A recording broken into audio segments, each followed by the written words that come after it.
Émoi et consternation au siège de l'Union camerounaise des brasseries UCB. Les larmes de Madame Noubissi sont celles d'une femme meurtrie par le décès brusque de son époux. Le mystère entretenu autour de la dépouille choque et fâche la famille. Ça fait 3 semaines comme nous souffrons. Allez à Bonadjoba, allez à Kwamba, allez à Sassiampa. On nous envoie partout, on marche partout et ça n'a pas de suite. Selon ses ayants droit, l'histoire remonte au 18 février dernier. Monsieur Oga, puisqu'il s'agit de lui, était alors à mission à l'ouest du Cameroun. Il y conduisait son patron Monsieur Gassanfran Eric, directeur commercial de UCB, à l'Union étoilée, entre Stéphanie, fille du richissime homme d'affaires Sylvestre Gouchingué, et Olivier, petit-fils du regretté Kadji Defoto. Un voyage pas comme les autres qui va se transformer en cauchemar pour sa famille et lui. Il partait à un mariage à Bana. Le petit-fils de Kadji se mariait. Mon mari sortant même de la maison ne m'a pas dit au revoir. Je rentre le vendredi.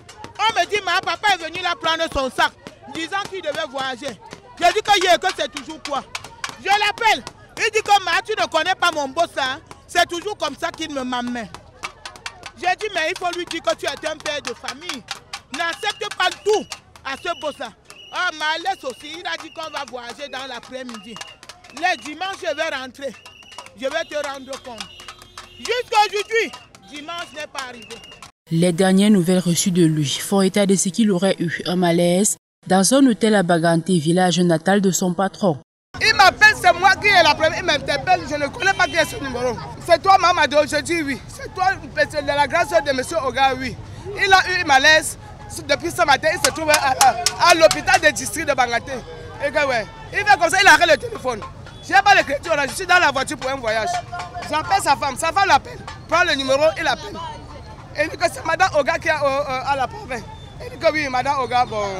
Il dit que ton mari a un malaise. Il demande qu'est-ce qui s'est passé.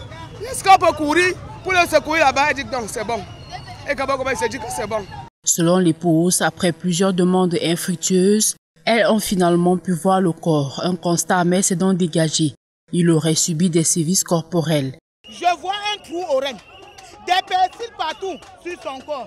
Je dis, mais c'est ça qu'on appelle malaise. L'œil ici est gonflé. Les doigts là, comme s'il donnait des coups de poing. Il y avait des ampoules partout. Je dis, mais ça c'est ce qu'on appelle malaise, ça. Jusqu'aujourd'hui, le mystère plane. La famille va encore devoir attendre pour porter en terre celui qu'elle a connu et aimé. Rappelons que plus de 24 heures après la manifestation, la rédaction centrale de DBS Télévision a essayé d'en savoir davantage auprès du directoire de l'Union camerounaise des brasseries UCB. Des tentatives qui sont restées vaines à ce jour.